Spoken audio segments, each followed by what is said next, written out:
My brother was a high school teacher for 30 years. While I was going through my apprenticeship, he was going through college. So he was paying out money. I was making money. And by the time he graduated, I was a journeyman, became a master electrician.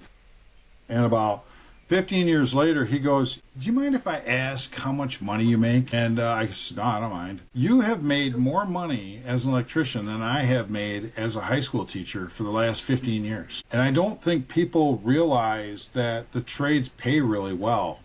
If you're a good worker and if you're like got a really good attitude and committed and everything."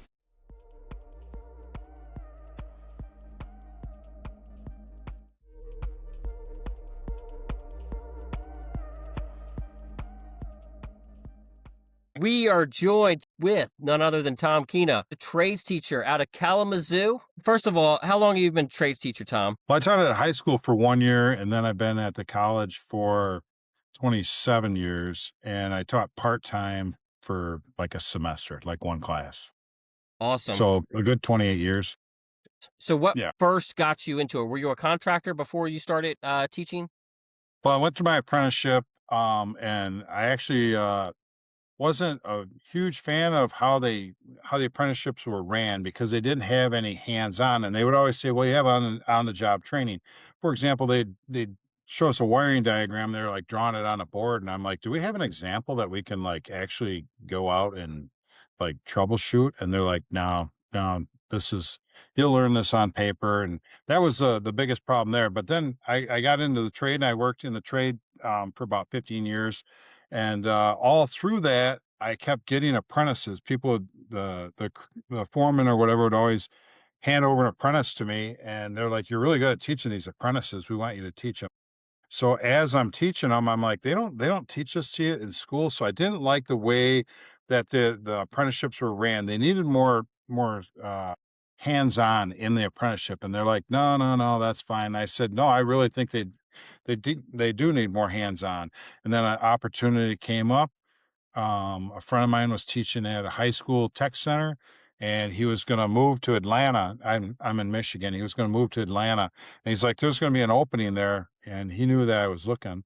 So then I took that, and then I taught there for a year, and then I transferred to a community college, which was 30 miles away, closer to my house actually, and a bigger program, and up where I'm at. So what is a traditional when people hear the word apprenticeship program, do you think that they really understand it, or do you think that like you thought it was one thing and it's really something different, or at least Well, was? most people need a class or like take shop class or whatever because the contractors are looking for, they're betting on you to know enough math and to be able to do what they ask you to do and to have some skill sets with like some tools, some basic tools. And so I was lucky enough to get in there. So Gotcha. And for those of y'all who don't know, Ken actually teaches at the same college. I teach construction. We started with 2 classes, like a beginner construction class and then a kind of a second level, but then we've dialed it back because 'cause we're trying to build this program off the ground. But I structure it just like Tom does with I mean, he's built a very robust electrical program at Kalamazoo Valley, where most of all of the big electrical contractors around here, all of their apprentices go through that program. And I would say the majority of classwork is hands-on. They're wiring, learning actually how to wire things, not learning by the book. So right. that's how we've structured my construction program as well. Like instead of just talking at these kids and having them read stuff, we put tools in their hands and get them using the stuff. That way, when they're on the job site, they look like they've done it before and that they're like, I don't go grab a screwdriver. Well, I don't know what that is. They've used Right. it 100 to Right. 600 times before they even get on the job site. So was your school on board with this, the hands-on aspect where you teach? Well, when I started, it was probably about a quarter, you know, the amount of students that I have now. I probably have like 250 apprentices and like 150 other people that are just taking it, trying to get in an apprenticeship, or they might be transfer students or taking it as an elective or just, for the heck of it. So I, with about 250 apprentices, and about 50 contractors and some manufacturing facilities in there, it's really taken off. So when we started, it was hands-on, but not nearly what it is now. So I went in there and one of the first things I did was my boss asked me, he said, "Hey, what do you think of our program?" And I was very honest. I said, "Well, parts of it I had that were some of the parts that they had set up. I said I had a better setup at the high school tech center, but overall it's better." And he said, "I don't want to hear." He goes, "I don't want to hear you ever say that again. What do you need?" And I said, "I need money and space." And that's like the biggest problem with a lot of the places. They can't get the money or the funding, and they can't get the space. They don't have the building, actually. They wanna share it with somebody, or they wanna fill up space. So we had a lot of contractors helping us, and we designed some things that we wanted. They did it, and they knew it was gonna help them because they're sending their students there. And then I had a great part-time staff, and I had probably like 12 part-timers, and then, I had another full timer. He's since retired, but we're going to have four full timers and about 4 to 6 part timers right now. COVID really changed a lot of things because we were doing the lectures in the classes. So now what we did was, since COVID, we took a lot of them and put them online, read the syllabus. They could read the class rules. They could all the things that were like chewing up time. We can put online. We're like Ken said, we're a tremendous amount of hands on. I mean, we actually have the stuff you would use in industry. We have the things that, like, one of our labs I know is on the journeyman's test for the state of Michigan, and I didn't copy that because it was on the state of Michigan test. I already had it in the program, and people came back and they're like, "Hey, Tom, lab 6 is on the state test." And I'm like, "Oh, good." I mean, so there's a lot of advisory committees guiding us and telling us, "Hey, we think you should put more code in there," or because there's theory, code, and hands-on. You have to balance it out. And because the state of Michigan test, or the city test, if you're living in one of the larger cities, is going to be a code test, but it's going to have some theory and that in there. But when they get on the job, they expect them to have skills. So they want them to have some sort of skill, because you can teach people skills. And that's the thing. People, they start, it's like anything. They start, they go, "I'm terrible at this." And we go, we didn't expect you to be like a journeyman day one. Yeah. We expected you to be coachable, have a good attitude, listen to us and show up on time and all these things. And the contractors are investing in these students or these apprentices, and as future, hoping that they'll be future journeymen, and working with them on the job sites. So we built a really nice program. We uh we have to hit a certain amount of hours, so we set it so that the apprentices could go 2 classes a year. So they go 2 semesters a year for 4 years, and then that pretty much sets them up if they have their work hours, which they have to have 8,000 hours. So they have to have work hours on the job training and also schooling to do that. And then they're qualified for the journeyman's test. They can take the state of Michigan journeyman's test after that. So how, as your success and everything like that, you have a ton of students and all of this, the um do you attribute that to also having really good connections with the industry? Because it sounds like you have like great industry partners. You said you had advisory committees. Has that been like just a gradual build, or how have you made a connection in the industry so well? Okay, one thing is that it's mandatory that we have to have an advisory board. Who's on the advisory board is up to us, really. So I went to the largest contractors in the area, and the ones that were hiring a lot of people and had a lot of people in industry to start, made contact with them, talked with them, invited them to be on our advisory board, and some of them did, some of them didn't. Some of them sent a representative, which was fine. And then that way they can guide what we do and kind of double check what we do also. So we're very transparent. We walk them through the lab. We show them the labs. They can actually do a lab if they wanted to, but they can walk through the building, see what's going on, and give us some feedback. So we meet twice a year, and they give us feedback. and we'll alter the program if necessary. There's state guidelines we have to hit also. So we'll tell them, we have to do this for this reason. But like one example is that one of the contractors they were sending their students to too many classes actually. And I told him, I said, "Look, you really only need these 8 classes." They were requiring them to do like 12. I said, "You really only need them to do these 8 classes. You can send them back for the other 4 if you want, but it's a contract with the state when you're an apprentice that you have to finish those classes and finish those hours before you take the journeyman's test." So I said, "You're kind of holding them hostage because they can't take the journeyman's test until they finish all those classes, which really are not required."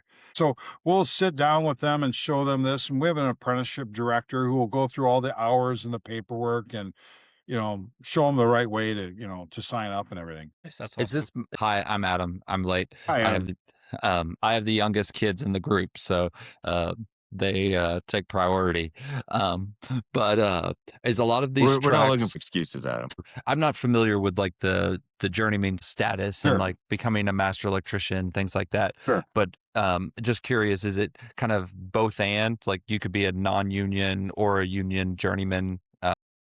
Yeah. So the requirements are through the state of Michigan, so they don't get political with union or non-union or anything.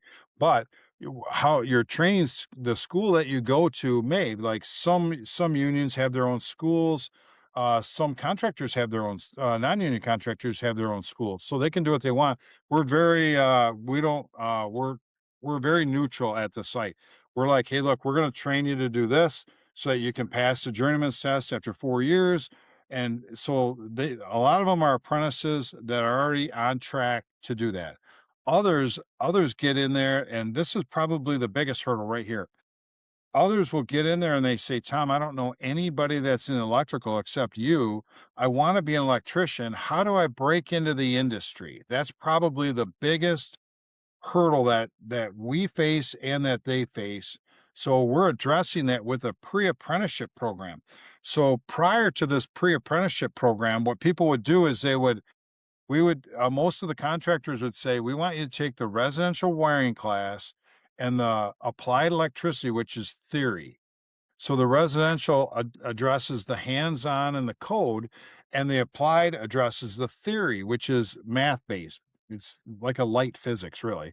And so then, if they can pass those two, the contractor knows that they are prepared to join an apprenticeship, and that because the contractor is going to put a lot of money into them with tools, uniforms, all kinds of stuff. And so they want to make sure that they get somebody that's can do it actually, not just says they can do it. They say they can prove that, hey, I had those 2 classes, they passed with an A or B, and they're like, okay, we'll hire them, and they're on the path. But getting into that is tough because if sometimes, market fluctuations, it's really good work and they hire a lot of people or they don't, and then everybody's like, what do I do now? And you're like, well, you're going to have to just wait. So one of the best things you could do is like I had this student, it was a lady and she worked at a coffee shop, and she's like, "Tom, I want to get into the trade." And I said, "Well, you want me to be totally honest with you?" She goes, "Yeah." I said, "Quit the coffee shop." And she said, "Why?" And I said, "Because it doesn't look to me like when you go to these contractors and you say, 'I work at a coffee shop,' they're not going to really take you serious. They're going to say, 'You make coffee.'"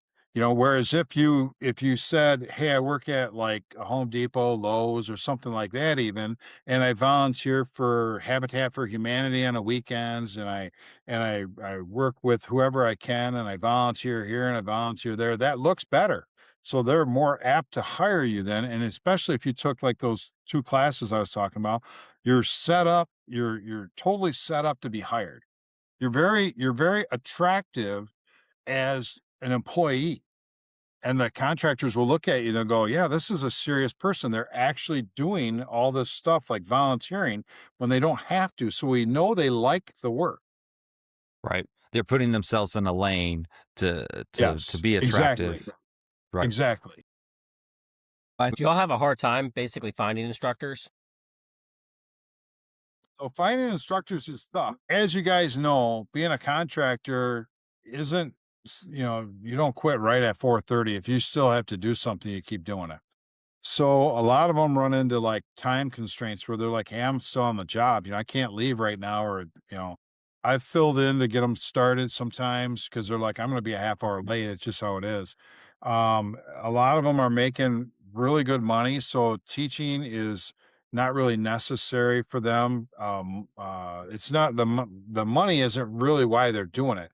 Usually they're doing it to give back, or they don't like I mentioned, I didn't like how the industry was teaching apprentices. I thought we could develop a better system. To your question about curriculum, a lot of it is already developed. Like you can find some really nice books out there.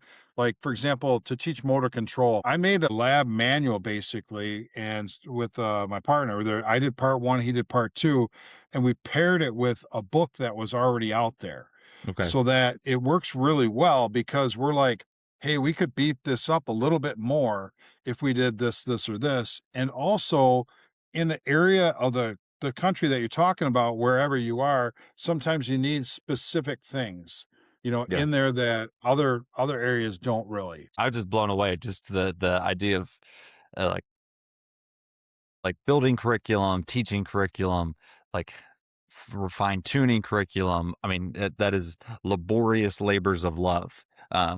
Just, I mean, that is what they are. It's tough because I'll write a question and it seems obvious to me what the answer is.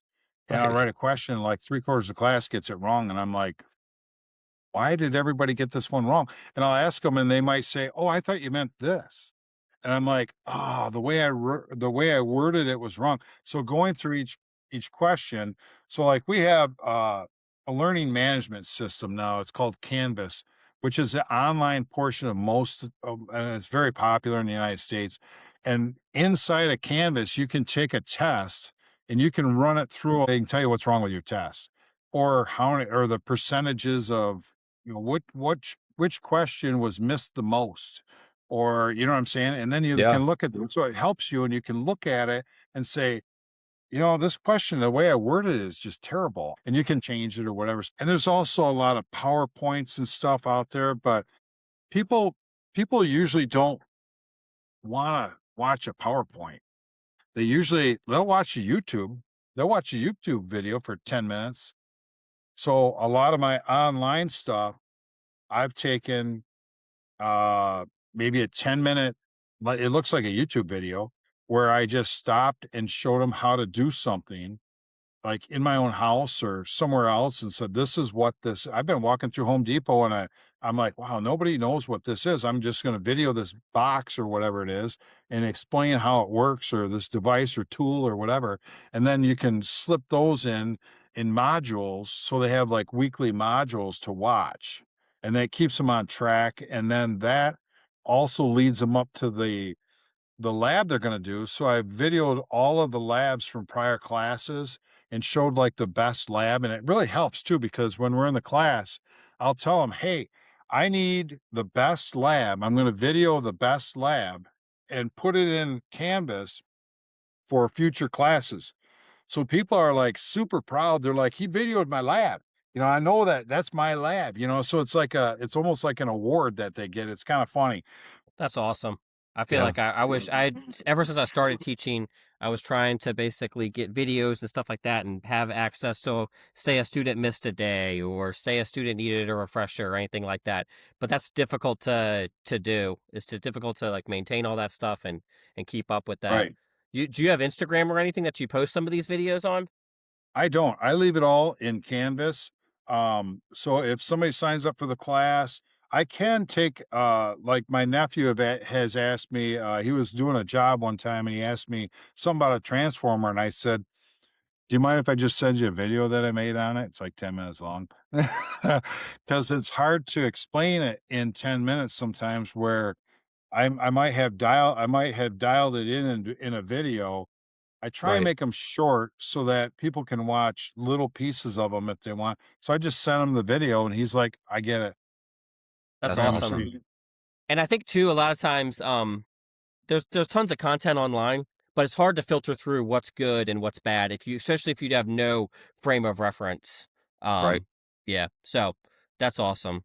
So what have you seen like student response wise as you've grown this program? Because you said 250 students, or was it a bigger, was there About another 250 zero? apprentices and about 350, sometimes up to maybe even more total students. Um, what have I seen with Yeah, just like student interest, like do they enjoy the hands-on? This, the whole like, this generation is the worst thing ever. They don't work, things like that. Well, Uh, so they have to build something when they go in there. I say, here's what we're going to build. We're going to start off in partners, and everybody's going to be independent. You can help each other, but you got to build your own stuff. They'll ask me, some people will be like, Tom, can you come over here and show me how to do this? I'm like, sure. And I'll stand next to them and wires on a different board. And they're like, you're not going to wire on my board? I go, mm-mm, you got to wire your own board. that's So awesome. everybody has to wire their own stuff, but we'll help them. You know what I mean? We'll help them when they're done. And when everybody's done, like say there's 20 people in the class and the first one's done, I'll grade that lab and I'll say it's not quite right, fix a few things, or it is good. You're done. Go ahead and take it down. And then they're like, no, they're apprentices. They worked all day and they're at school for like 2, 3 hours. So they're like, I want to go home. Can I leave now? And I say, if you can help somebody for 15 minutes, then you can go home. And I want you to help that person over there. And they're like, but I don't know them. And I'm like, I know. Go, you need to introduce yourself to them. And they're like, now I've showed them how to introduce themselves to people, which seems ridiculous sometimes. But I'm like, go over there and introduce yourself. So like by like halfway through the course, there's a lot of people that know each other because they're helping each other. They're like, "Oh, I'll help them. That's fine. That's Joe or whatever. I've helped them before. I'll go help them." So they'll stick around. They'll get to know some people. And part of the thing that people have to do in the apprenticeship is they don't think so, but they really want to know quite a few people in the trade because knowing people, one, it's just nicer, and two, it helps you stay employed. Like I say, if your contractor goes out of business or gets bought out or whatever, you can call somebody else up and say, "Hey, I'm out of work. Remember me? I was in your class." And they're like, "Oh yeah," and they can vouch for you because they watched you in class, so they can say, "Oh, this guy or gal is a really good worker. We really want to hire them." So it kind of gives you a lot of credibility, possibly in the future, for another job. The one thing that I want to basically, you had mentioned early on that the problem with money and space, and that's something schools hear a lot of. What's Yeah. the pitch to schools to say, okay, let's give Tom, let's give Noah, Ken, Adam, let's give them more space, let's give them more money? What's the Well, pitch? I think there's been a turn. I think like Mike Rowe has really helped us out, and a few other people that have really just opened people's eyes to it. And I think a lot of people, like the last 20 years or so, bought into I got to go to college and get a 4 year degree, and they get out and they're like, I really don't have the job I like. And then, but through college, wired houses or built pole barns or whatever with my, uncle or whatever. And they kind of, you know, end up working with them or whatever. Um, it's tough to change people's minds. But I think a lot of it is telling, like I think I think when we were recording, I told you about my brother. Okay. So my brother was a high school teacher for 30 years. He's a year younger than me. While I was going through my apprenticeship, he was going through college. So he was paying out money. I was making money. And by the time he graduated, I was a journeyman, became a master electrician. And about 15 years later, he goes, you know what? He goes, do you mind if I ask how much money you make? And I said, no, I don't mind, And I told him, and he's like, you have made more money as an electrician than I have made as a high school teacher for the last 15 years. And I don't think people realize that the trades pay really well if you're a good worker and if you're like got a really good attitude and committed and everything. You And show I up on don't, time. yeah, I don't think they I don't think they see it as an option. And I think Mike Rowe's bringing that out, and I think a lot of other people are bringing that out, and a lot of people are noticing it now.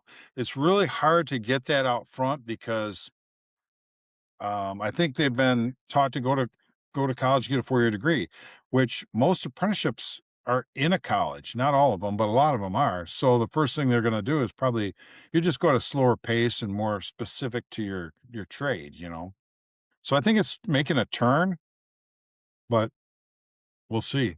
Yeah, I think, the sad thing is I think it's kids of parents who are dealing with the financial burden, debt of school and everything like that, that are going to see what their parents had to go through and, search for alternative paths, which I think is going to be tough, but it'll build resiliency, I'm sure, in these kids. And so, um, yeah, I definitely think that there's a change happening. Hopefully, there's more people like you out there, Tom, that are building amazing programs. Yeah. This has been incredible. I would say, if you wanted to follow Tom and get these amazing Instagram videos, which you need an Instagram because I would follow it. And I checked out your program online before we got it, your lab and everything. Basically what you had built is super cool to see. And, I'm sure you probably, have a lot of students that you've changed their lives. So that's definitely awesome. So thank Thank you you. for being on. Thank you. I really appreciate it. Yeah. Thanks for giving me the chance to talk about it.